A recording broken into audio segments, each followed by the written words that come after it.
Hey everyone, this is Jego with the J. And Krisha Montalvo. And welcome to Pag-Usapan Natin Yan, where we answer questions from our Yes He Is community about Christianity and sharing the gospel. Kaya naman, Tara, pag-usapan natin yan. Yes, Jego. So one of the questions that we have is, paano nga daw ba tayo makapag-share ng gospel through social media? Yung social media kasi ngayon is not just a tool, but basically an extension of ourselves. Virtual identities basically is yung ating social medias. And one of the best ways how we can connect, share the gospel, or learn about certain things is to join a community.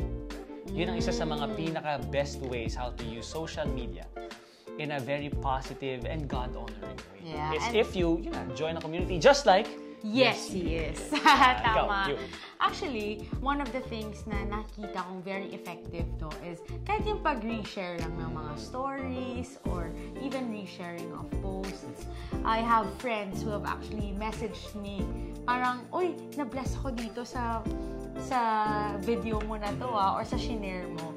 And then from there, makaka-transition ka na, or in one way or another, they get to know na, oh, this person is a Christian. With one of my friends, for example, we've been friends for so long, but because I've been active in sharing Christ in social media, especially sa Instagram stories ko noon, I got to transition to the gospel na when an opportunity came up.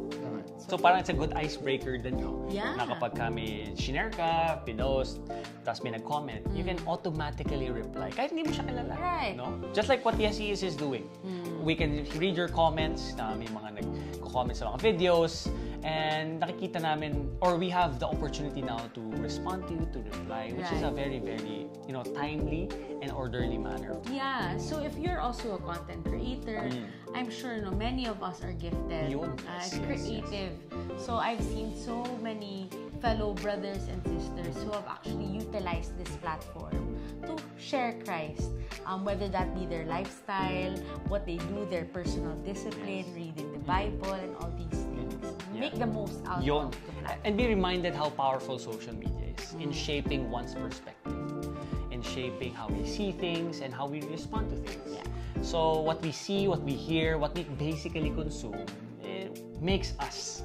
So it's very important na not sharing, but you also consuming the right things through social media. So I think that's one of the best practical things that I could think of for you to use social media to talk about Christianity and share the gospel. So guys, once again, we thank you so much for bringing in your questions. This has been an honor and a privilege to share the word and talk about Jesus and His love and share it to all of you guys. Hopefully, you can still bring in your questions para marami pa kaming sagutin dito sa episode na Tara, Pag-Usapan Natin Yan.